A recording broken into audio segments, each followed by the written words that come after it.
Now, I want to talk about smoking for a moment because we've got some very interesting data about this today. Now, before anyone runs off to the umpire, smoking is dumb, stupid. It is a way of slowly killing yourself. Sadly, it's a lesson I haven't learnt, but you all know that by now. Well, we learn today about just how many people in Australia actually still smoke. And it is a good story. Now, they would suggest that things like plain packaging is one of the reasons why the number of smokers has gone down. You know, there's a push on in the federal government now to literally put smoking kills on every single dart that is inside a packet of cigarettes. And I say it's good news because if all of that worked, well, guess what's happened? The Australian Bureau of Statistics put out numbers today that show us that in 2011 and 12, it was 16.1% of Australians that were smokers.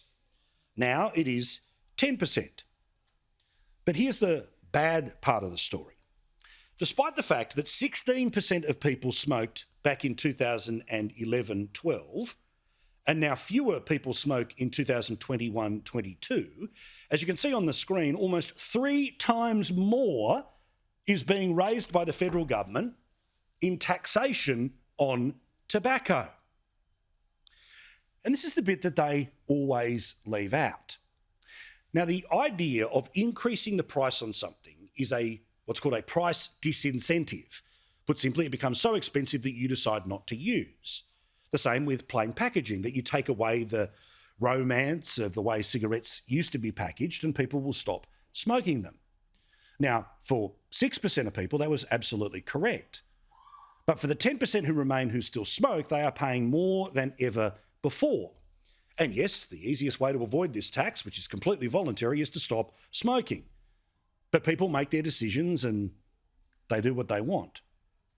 But the single biggest addict when it comes to tobacco is the federal government.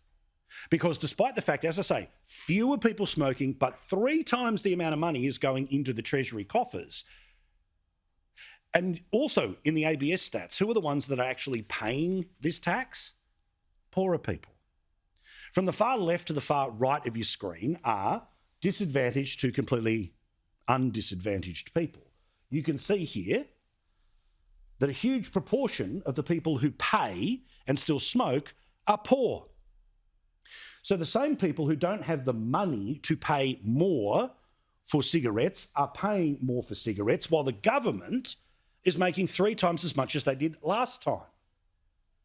It's a little bit like the power price scenario.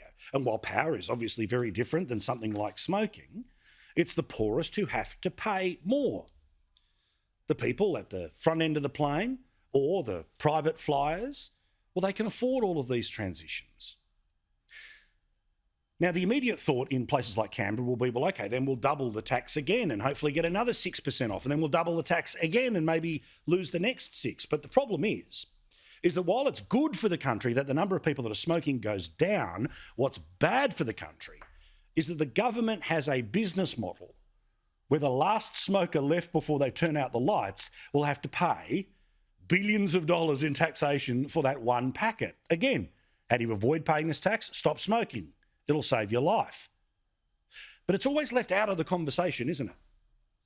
That the government gets to have it both ways. Look at all the people that we are seeing not using our health system. But look at 3 times the revenue that we get to have for those that still are around.